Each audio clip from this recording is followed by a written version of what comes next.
COVID in 2022. Officers have spoken to the First Minister Nicola Sturgeon to remind her of the importance of wearing a face covering when there's a legal requirement to do so. The SNP leader was reported to police after being filmed on Saturday without a mask indoors in South Lanarkshire. The video emerged hours before a legal requirement to wear masks in public places in Scotland was lifted for the first time in nearly 2 years, bringing Scotland into line with the rest of the UK. Our Scotland editor, James Cook. This is the image Nicola Sturgeon likes to project, caution in the face of COVID, just hours before the restrictions she imposed were due to be lifted. Instead, it was this maskless moment which went viral. Her opponents say she's a hypocrite, police have spoken to her, and she's now apologised. My understanding of that is that I haven't spoken to the First Minister today. I imagine I'll speak to her later, but my understanding is that it's a matter of seconds. She realises the place is crowded, puts her face covering on, which is actually what we're asking people to do. But at this cafe in Perth, they're anxious to get back to normal. It's been a tough 2 years here, economically and emotionally. We are ready for it, and I think not just us, every small business in Perth as well. Are you personally worried about COVID anymore?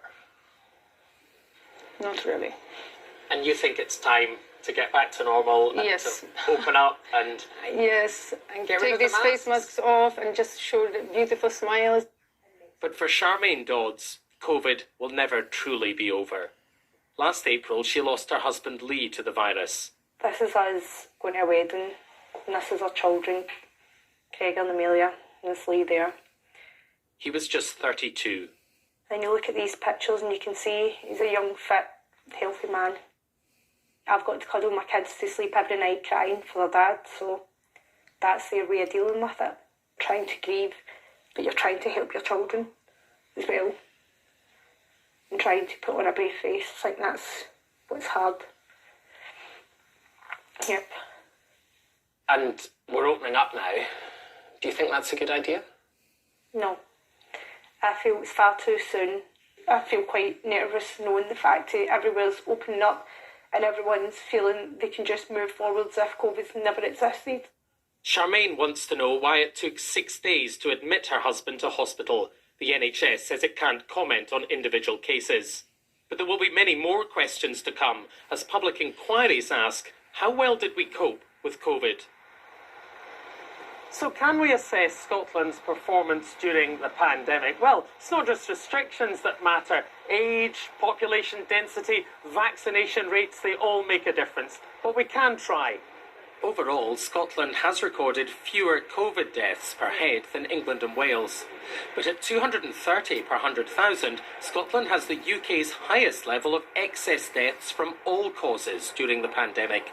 England's figure is 214 excess deaths per 100,000 people. What about countries that did things differently? The estimate for Sweden, with no lockdown in the first wave, is 133 excess deaths per 100,000.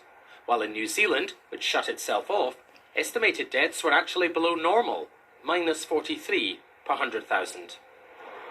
Of course, the virus is still here, but life is picking up pace again, and the state, which reached into our lives like never before in peacetime, is retreating, returning some measure of freedom to the individual.